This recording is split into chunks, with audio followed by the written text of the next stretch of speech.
Good afternoon, everybody. Happy Wednesday. I don't have anything off the top today. Sean, go ahead. Sure. I guess start in Gaza. Sure. NSM 20, follow up on that. I mean, there's the clock is ticking for Israeli response, and not just Israel, but can you say where things stand now? Has Israel submitted a response? Has there been any correspondence with the department? So as I said yesterday, I'm just not going to speak to the specifics of any singular country at this moment. This is a broad memorandum touching various different corners of the world. And to take a step back, since the signing of the National Security Memorandum on February 8th, partner countries deemed to be in active armed conflict have 45 days to share letters of assurances, and upon receipt of each of those, the United States will assess whether or not a partner country, whether those assurances are credible and reliable, and so that work is ongoing, and implementation of that National Security Memorandum is ongoing, as is the assessment of those assurances from partner countries. So I'm not going to get into more specifics. I know Camilla asked about this yesterday. Right. The Secretary, of course, it's been announced he's going to continue on to Israel this week. Do you expect this to be one of the issues that's raised? I mean, this response on NSM 20? Well, we expect him to talk about a wide range of issues. The Secretary, as you note, is headed to Israel at the end of this week. He's going to discuss with the government of Israel, its leadership, the ongoing negotiations to secure the release of hostages. He's going to discuss the need to defeat Hamas, including in Rafah, in a way that we believe will hopefully protect civilian populations, does not hinder the delivery of humanitarian assistance, and advances Israel's overall security. He's also going to discuss the United States and international efforts to dramatically increase and sustain delivery of humanitarian assistance to civilians who are suffering from a lack of adequate food supplies. That's obviously been an immense priority for us. And he's also going to update Israeli leaders on his talks in the earlier part of this week with Arab leaders to build a lasting peace and security for Israelis, Palestinians, and the broader region. Just one for me before passing on, but the Rafah, how much do you figure that will be in the discussions? I mean, there have been calls from the U.S. quite explicitly to hold off without a plan for civilians in Rafah. Do you expect the Secretary to speak in depth about Rafah with the Israelis? I don't have a percentage or an assessment to offer, Sean, but we have been very clear that we believe that in order to undertake any kind of operation in Rafah, it would require a serious and significant plan, one that addresses the varying and complex humanitarian challenges that are posed in the Rafah region, talking specifically about more than 1 million people who are seeking refuge in the area, it continuing to be an area that is a conduit for the flow of humanitarian aid. So I have no doubt it'll be one of the things that will be discussed, but also as a reminder, National Security Advisor Sullivan spoke to this earlier in this week. We expect a team from Israel to meet with members of the interagency in the United States to also discuss ways in which we believe that Hamas can be defeated, but done so in a targeted and more precise manner, and hopefully does not impact or have any negative impact on Palestinian civilians. Daphne, go ahead. Thank you. Yeah. Netanyahu has said that he will soon approve a plan for the evacuation of Palestinian civilians from fighting areas after having greenlit the military's operational plans for Rafah. Has the U.S. seen any of these plans yet? I've not seen. I don't have any plan to read out or to offer an assessment on. But let me be very clear, and this has come up a couple of times this week. There should be no full-scale military operation in Rafah without a credible and executable plan to protect the civilian population. Part of that also, and this has been something that the Secretary has made clear and reiterated in some remarks he gave in Tokyo last year, that we do not support the forced displacement of Palestinians in Gaza to outside of Gaza. That's not something that we would support or condone. Sorry, just not looking for any assessment, but have you actually received these plans? I'm not from aware. Israel? I'm not aware of that. And I have a few more on Heidi, but if you have Yes. Stick on Rafah for Sure. 1 second. Yeah, go ahead. Will the secretary be in the conversations next week with administration officials, with the Israelis who are coming here to discuss Rafah? I don't have one. I don't have specific scheduling to offer on like when those conversations will take place. Two, I don't have an exact delegation makeup both from the United States side or the Israeli side. But what I can say is that I have no doubt the State Department will be deeply engaged in those conversations. I do not believe that they will be happening at the secretary's level, but of course we are deeply engaged on this issue from across the department. And then just on Rafah generally, Yeah. you guys have repeatedly talked about the importance of protecting the civilian population there. And, given the outreach to Israel to discuss this plan in more detail, is the administration in a position where you guys would be willing to provide resources to Israel to actually protect the civilian population if they're going to go ahead with this operation, or is the onus on Israel to do that with their own resources? I don't want to get ahead of these conversations, Kylie. As you know, over the course of since October 7th, but even prior to that, we have a long-standing relationship with Israel in terms of provisions of security assistance and things like that.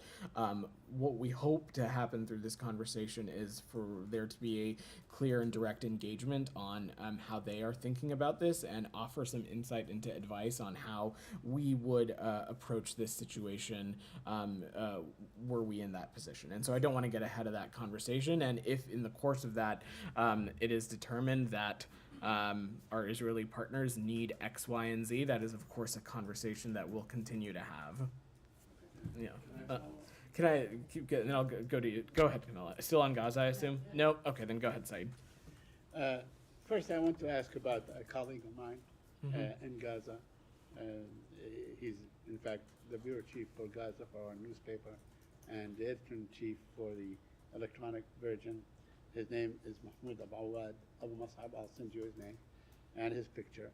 He was taken by the Israelis on Sunday night, Sunday to Monday morning, and we lost his whereabouts. We don't know anything about him. Then there was a picture published with him stripped naked along with other men and so on.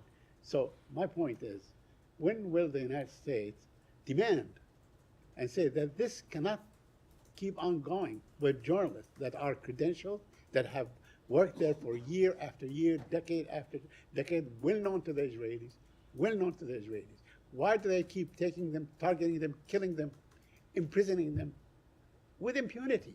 Why is that not outrageous to you? Said, when we talk about continuing to press Israel to enhance its mechanisms to better protect civilians, we of course are also talking about extending that to journalists as well. We are always concerned for the safety of journalists, especially in conflict zones, especially in somewhere like Gaza, where journalism plays a critical role. And as Secretary Blinken has said, journalists, including many Palestinians in Gaza, are doing extraordinary work under the most dangerous conditions, and we've been unequivocal here. We also have been clear and reiterated the fact that Israel needs to abide by international humanitarian law, especially as it conducts these operations, and that's something we'll continue to reiterate with them. Well, honestly, with that, this slap on the wrist kind of language is not going in any way, shape, or form to sway the Israelis or to pressure them or to make them do stuff. You should, everybody believes that a civilized country like the United States of America, who's basically the umbilical cord for Israel to do everything under the sun, can stand and say, this should not go on. This should not go on. Not just, we urge them not to harm them and so on. Because this is obviously systematic. I mean, when 150, I don't know how many, 150 journalists are killed and imprisoned and taken and so on, this is not just, It something that doesn't happened. sound like you have a follow-up question. So let me just jump in and say, from the president on down, we have reiterated that Israel it has a moral and strategic imperative to do more and to do everything it can to work on and bolster its deconfliction mechanisms, to take additional steps to protect civilians and minimize civilian casualties. And that, of course, includes and extends to journalists who we believe are doing important and vital work in the region. A couple of things on Rafah. It has been assessed that it is impossible to evacuate Gazans from Rafah. There's about 1.4 million, and so on. And it seems that, the United States is having meetings next week, or the administration will be having meetings with Ron Dermer and Hanigbi to discuss Rafah. So if you are convinced, and that's what we get, at least, the suggestion is that it is really very difficult, it's impossible. Why cannot this be made, like the statement or the standard U.S. position? The standard U.S. position that Rafah should not be invaded.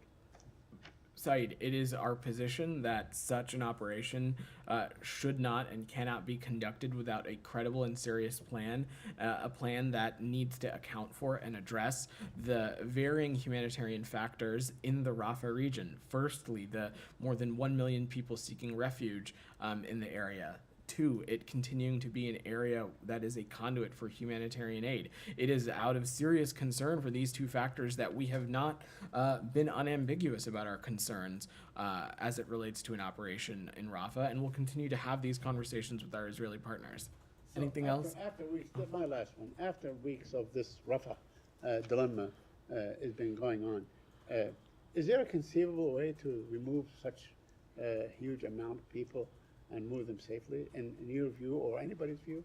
When we're talking about dealing with the more than 1 million people who are seeking refuge in Rafah side, we're certainly not being prescriptive about how to go about and do that. And when it comes to the movement of the Palestinian people, especially those residing in Gaza, we've been very clear that the forcible movement or the forcible removal of them is certainly not something that we would support. But beyond that, I don't have we're not aiming to be prescriptive here, Saeed. We're going to continue to have these conversations with our Israeli partners on what we believe can hopefully be a path forward that will help defeat Hamas, but also be mindful of these varying humanitarian factors. On Gaza, go ahead. Thank you. So you said that you expect Israel to act in line with international law. And last month, you announced publicly that you are assessing whether or not Israel is complying with the international law, and you are also assessing the use of U.S. weapons in Israel's war. Have you come to any conclusion, and do you have any expectation of that? How long it might take?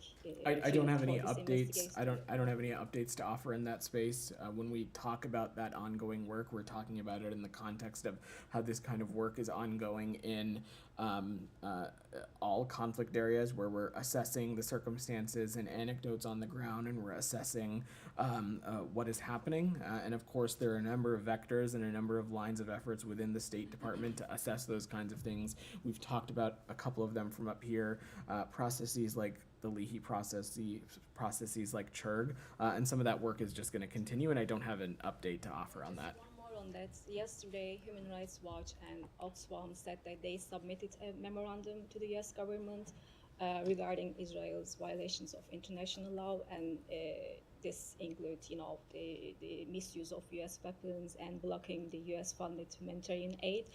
Have you viewed? What is your assessment of this report? Because this includes serious allegations like use of white phosphorus in Lebanon and Gaza, and attacking ambulances, hospitals, and blocking the U.S. humanitarian aid. Do you have any response? I've seen the open source reporting of it as it relates to the report. I don't have any specific assessment to offer on that, specifically as it relates to the National Security Memorandum and its linkage to that report. And just speaking to Sean's question, the implementation of the NSM is ongoing, and so I don't have anything else to offer on that. Anything else on Gaza before? I want to make sure. I mean, we can do as many as you want. I just want to stay on topic. On Gaza, can I do Camilla first? Because she should go ahead. Just following up on Saeed's question. Yeah. That you and Matt have stood at the podium and you have confirmed that there are incidents that are raised with the Israelis every time something happens in Gaza that you guys want answers on. Every time a journalist is subjected to inhumane treatment, or there's evidence of that, or a journalist is killed in Gaza, is this treated the same way, where you go to the Israelis and you ask them what has happened, and is there a list of journalists that you guys have asked about, especially ones that are colleagues of ours in Gaza who are working with us on this story every day?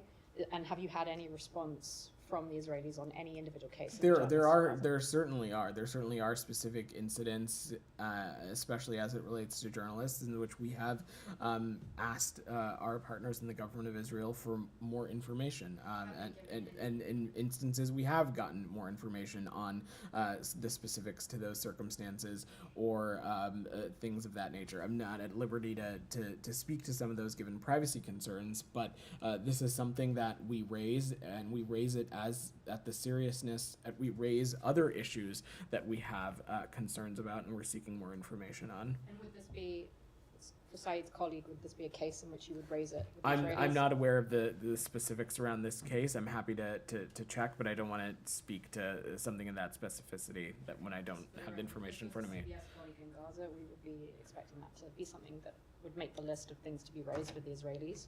And then I can turn to Haiti after Gaza. Kylie. With regard to the ongoing operation on the largest hospital complex in Gaza, obviously it was the same location where the Israelis carried out another operation in November. So I just wonder if they're having to go back again, if there are concerns about the efficacy of their operations as they, continue to go after what they say are terrorists in this hospital. So I will let the Israelis speak to their own operation and how they're conducting it, as well as any assessment that they have made that would make it, that goes into their reasoning for why they're deciding to conduct such an operation. What I will just say is that there continues to be plenty of open source reporting out there of Hamas using civilian institutions like hospitals, like schools, as command and control nodes, as areas in which hostages are being held, as areas that lead into their tunnel networks. So that is not something that is surprising to us. There's a clear track record of that, but as it relates to this specific information, this specific operation, I'll defer to our Israeli partners. Just one more in Gaza. Yeah, go ahead. I'm realizing, of course, it relates to other countries' Yeah. policies, but do you have any comment on Canada saying they're going to stop arms shipments to Israel? That's for our Canadian partners to speak to, and it's a sovereign decision of theirs to make. The United States has been clear. You saw the president speak to this not too long ago. We continue to support Israel's right to defend itself and have been clear that we must do so while also being very clear the moral and strategic imperative our partners in Israel have to protecting the lives of civilians, and our position hasn't changed. Is there a discussion with the Canadians on this? We talk to our Canadian partners all the time. I'm not aware of a specific conversation to read out, though. On Gaza, Daphne? I want to make sure I think folks still have questions on Gaza, but then we'll have time to talk Haiti. Michelle, go ahead. Updates on the maritime corridor, when will it be ready? So that is something that we're continuing to work on around the clock. Since the beginning of this conflict, we have been leading efforts to get life-saving humanitarian aid into Gaza to alleviate the suffering. You saw at the State of the Union, the president announced this undertaking that he's directed the U.S. military to establish, and so that work is happening. I don't have any other details to offer, but on the construction or any updates on the pier itself, the temporary pier itself, rather, I'm sure my Department of Defense colleagues would be happy to speak to that. On Secretary's trip to Yeah. the region, will he be meeting Arab foreign ministers in Cairo tomorrow other than the Egyptian foreign minister? I don't want to get too much ahead of the secretary's schedule, and we'll let his visit to the specific countries play out, but we fully expect him to engage with Arab leaders while he's in the region. On Gaza, Nick? Okay. All right. Anything else on Gaza? Okay. Camilla has been patiently waiting for Haiti. So go ahead. Or Daphne. Whoever wants to go. Thank you. Yeah. Do you have any updates on Americans trying to leave Haiti? Are there any more U.S. organized flights planned? So as of March 20th, the U.S. government is facilitating the safe departure of U.S. citizens from Port-au-Prince, Haiti. We are in the process of organizing government chartered helicopter flights from Port-au-Prince to Santo Domingo in the Dominican Republic, where U.S. government personnel are present to provide consular assistance, and from Santo Domingo, American citizens will be responsible for their own onward travel to the United States. I assume your next question is going to be will there be more of these? And that is going to depend on the demand, the situations on the ground, the reliability of commercial transportation. Our hope is to keep these options available for American citizens who need it, and the feasibility and the assessment of that work is going to be ongoing. And how many Americans are on the flights today? So for operational security reasons, and they're ongoing, I don't want to speak with greater specificity, but we do expect these helicopter movements to make multiple trips in order to try and get as many American citizens as we can today, while also continuing to look at what options might be available and what options might be available for reoccurring movements in the days ahead and even beyond. And then just on the Transition Council, any update on its formation, and are you concerned by how long this is taking? Well, certainly every day counts, and our hope is that conversations are continuing with the membership of the Transitional Presidential Council. We understand that Haitian stakeholders are very closely finalizing membership and remain in active discussions with CARICOM, and we think that this needs to happen swiftly because it is clear to us that this Haitian-led process is key for paving the way for free and fair elections, as well as the deployment of the multinational security support mission as well. Anything else on Haiti? Yeah, go ahead, Kamala. On the helicopters, Yep. Granted that it's a sensitive security-wise, but are you able to comment at all on like concerns around helicopters taking off from Port-au-Prince and going that particular route from the capital? So let me just say broadly first, and you've heard me say this before, Haiti is a level 4 do not travel country. It's been so since 2020. The violence on the ground in Port-au-Prince has been dire. The security situation is certainly one of high risk, but I will also just say that we would not conduct such an operation if we did not feel that it was safe to do so, and that we did not have the expertise to conduct something like this. So I will just leave it at that, given security concerns. And of course, the situation on the ground is one of the biggest factors into determining the frequency at which we can do this and what other options might be available to American citizens, including potential commercial options. Can you give any update on numbers of Americans interested in getting assistance or departure? So again, when we're talking about the crisis intake forum, we're talking about a wide population of American citizens. Some are interested in exploring departure options. Some just want to stay in touch with the United States of America or the embassy. Some want expertise advice on how they may be able to remain safe, and others may not be in a place for safe departure now, but maybe down the line. So it's important we talk about this population in the broad sense that it is, but the number of Americans who have reached out to us through this forum is approaching 1,600. Can I just ask a clarifying question Yeah. on how we can discuss the movements given that they're ongoing? So we can say that they're ongoing today, and then the department is exploring options for continuing them as soon as tomorrow? Is that accurate? We are exploring what options are possible for continuing them, and should the circumstances be proper, it's very likely that they will continue. But again, I want to take this one day at a time, given the very fluid situation on the ground. More clarification. Yeah. Go ahead, Nick. Because you said we are in the process of organizing government chartered helicopter flights. Have they already started, or are they starting later today? Or That is what I am intentionally being vague about, given operational security.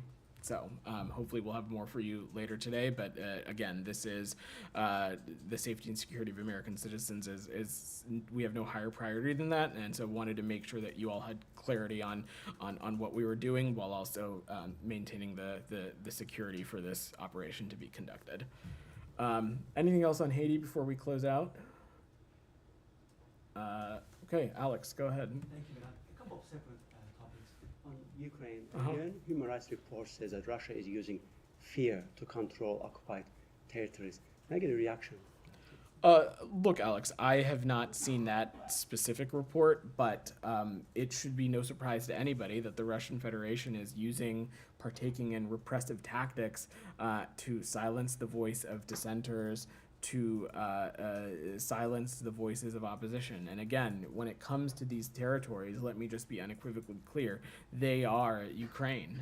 And we'll continue to support our Ukrainian partners as they continue to defend and fight for their territorial integrity and sovereignty.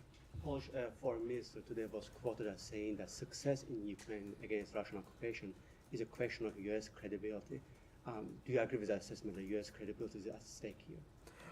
I would. I think that when it comes to our credibility, you needn't look any further than the immense support that the United States and its allies and partners have provided to our Ukrainian partners since February of 2022, and that work is going to continue, and we're going to continue to do so in close coordination with our allies and partners.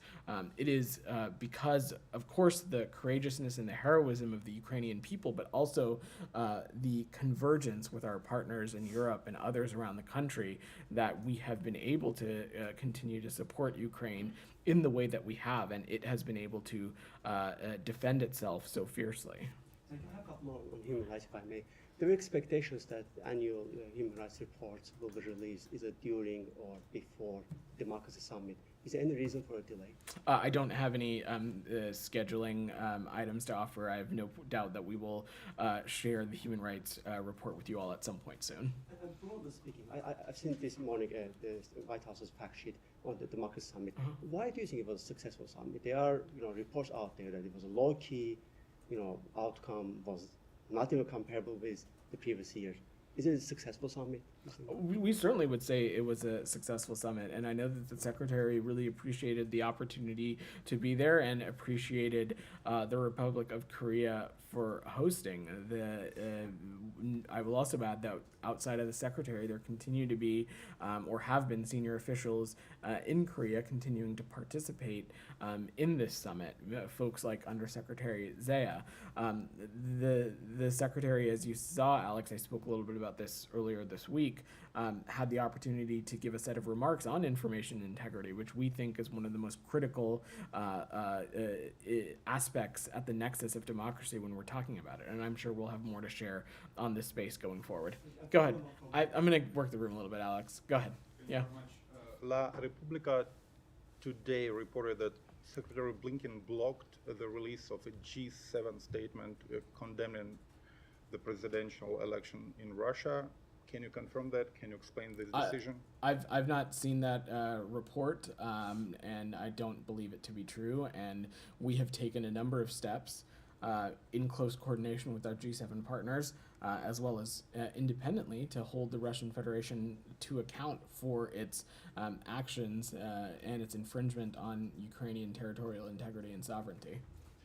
One more. On Monday, U.S. Ambassador to the UN, Linda Thomas-Greenfield, said that the United States stands ready to engage in bilateral arms control talks with China and Russia without any preconditions. Do you know if Washington has put forward any propositions to Moscow or Beijing? I'm not aware of any meetings or engagements to read out, but I'm happy to check. Go ahead. Yeah, you. Yes. So recently, Prime Minister Modi has visited the Indian state of Arunachal Pradesh, and as a reaction, the Chinese Foreign Ministry spokesperson Wang Wenbin has said that China strongly deplores and firmly opposes the Indian leader's visit to east section of China-India boundary. I want to get your comment on that. And secondly, China's encroachments into other lands it seems like have encroachments happening within the Indo-Pacific as well, particularly in places like Solomon Islands, and now we're seeing all over Micronesia. It seems like the folks on the ground are demanding for a counter to China's encroachments into their sovereign territories. Can I also get your comment on that as well? So let me take your first question. The United States recognizes Arunachal Pradesh as Indian territory, and we strongly oppose any unilateral attempts to advance territorial claims by incursions or encroachments, military or civilian, across the line of actual control. And I think I'm going to need you to repeat your follow-up. So, very simply, Chinese encroachments into the Indo-Pacific has been very visible, especially in the past few months. And many folks within the Solomon Islands to Fiji, all the way to places within the Micronesia, have been demanding for a counter to the spread of Chinese influence in their area. A lot of them are also wondering what the U.S.'s position is on this, and Sure. so can I get your comment? Yeah, so when we talk about the Indo-Pacific, you have to remember we're talking about a significant portion of the world's population. We're talking about one of the fastest growing economies, and I can't think of a more important place where we want to make sure that the rules-based international order, the UN Charter, all of those things are being respected and abided by, and that's been one of our tenets of our engagements in the region. The Secretary was just there in Seoul for this summit for democracy in the Republic of Korea, where he had the opportunity to meet with not just his foreign minister counterparts, but also President Yoon. And over the course of this administration, there's a number of steps that we've taken to bolster our engagement in the Indo-Pacific region. I remind you that just last year, President Biden hosted the first trilateral summit at Camp David with our Japanese counterparts and our ROK counterparts. We have upped our engagement in the Quad. Secretary Blinken has had the opportunity to engage with his Quad counterparts a number of times since just when I've been on this job, but even more when you look at since the beginning of this administration. So it's going to something that we're going to continue to emphasize and play a focus on. Go ahead in the back. Yeah. Thank you so much.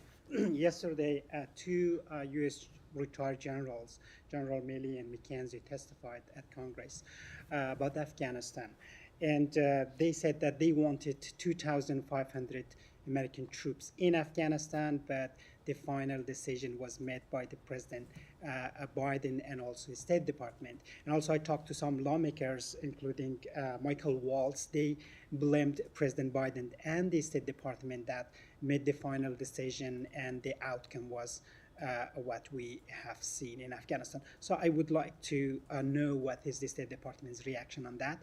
And then, if I may, I have another question too. Okay, so I think it's really important that we zoom out and widen the aperture to remember what it is that we're exactly talking about. And we're talking about the 20-year end of a complex war, America's longest war. Thousands of troops were killed, many more thousands physically or mentally harmed.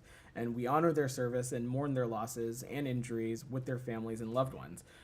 You have to remember that President Biden made the decision to end this war and has repeatedly said it was the right thing to do. And today our nation is stronger as a result. And as part of the robust, intense interagency process to end America's longest war, the decision was made to keep an embassy and diplomatic presence in Kabul following the withdrawal of U.S. combatant troops.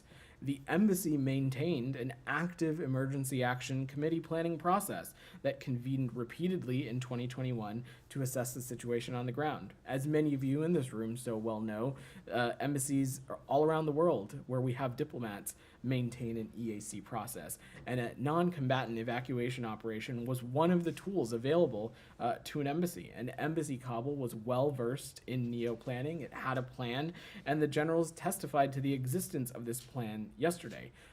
This is an entity that coordinated and met regularly. And this kind of contingency and feasibility planning happens around the world.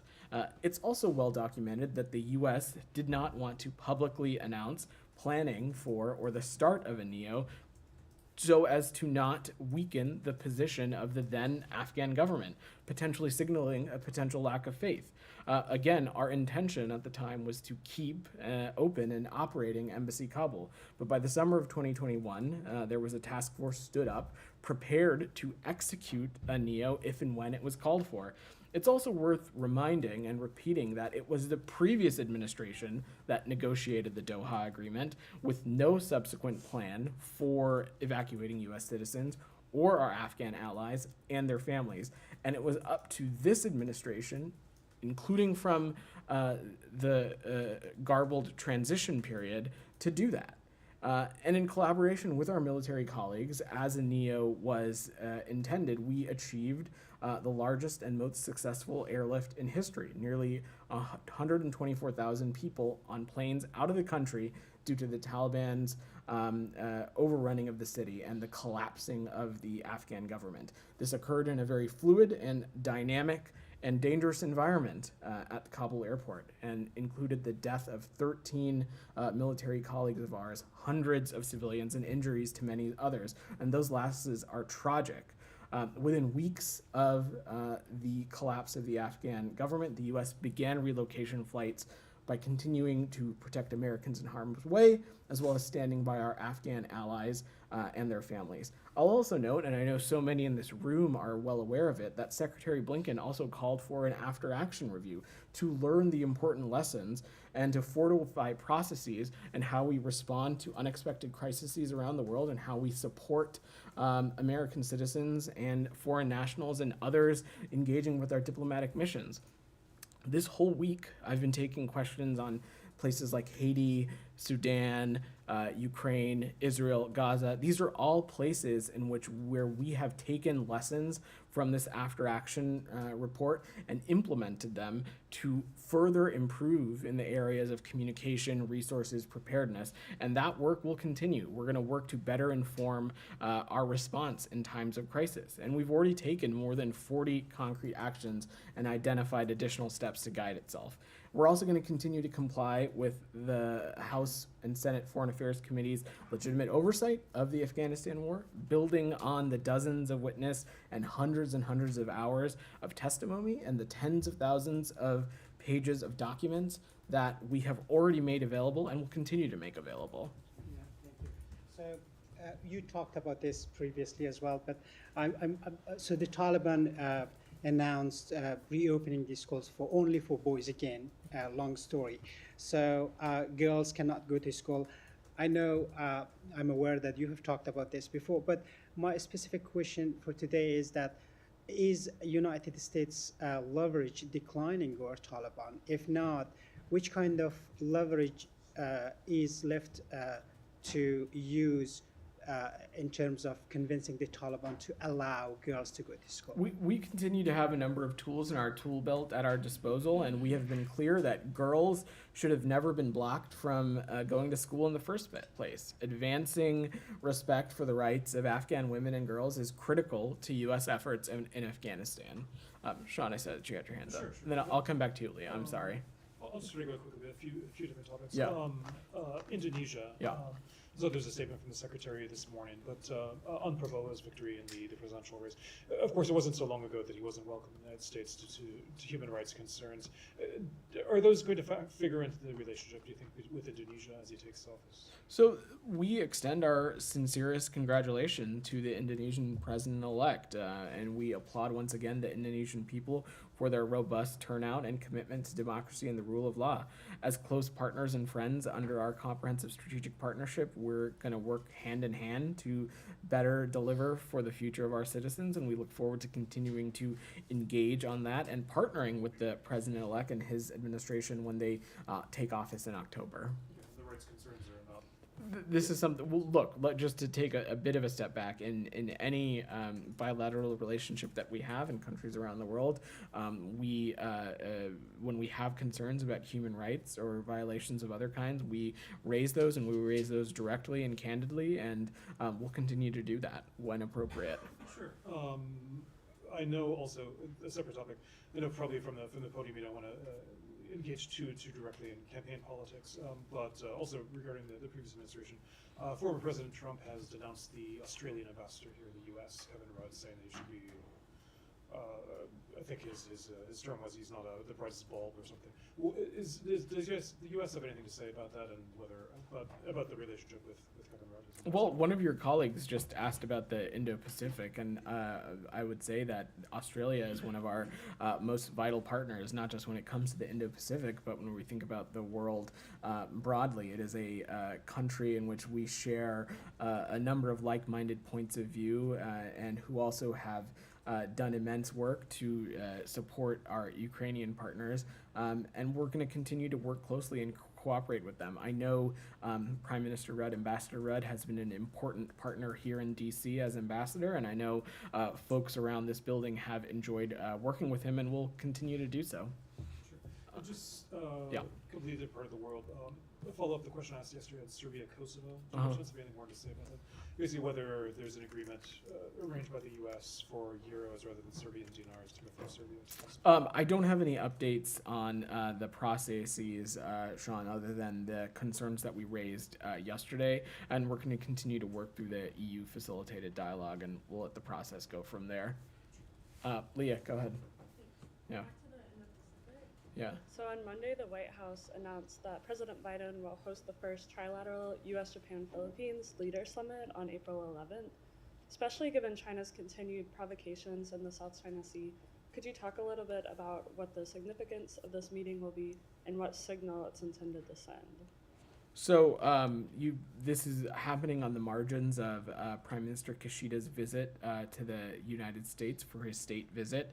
But the secretary spent a lot of time talking about this in his trip to Manila. And part of it is when we talk about our approach to the Indo-Pacific, a big key piece of that is coordinating closely with our allies and investing in those allies and partnerships. And when it comes to Japan and the Philippines, they are some of our most key, integral, and vital partners in a number of areas in addressing the climate crisis, security cooperation, economic cooperation, trade, and a number of other spaces. And we look forward to talking about and discussing a number of these issues, both bilaterally with them, but also through this trilateral mechanism as well. Go ahead. Thank you. Today, Mr. Donald Lu was appeared in Congressional Committee, and a congressman asked a question about the release of Dr. Shakil Afridi, who helped CIA to kill Osama bin Laden.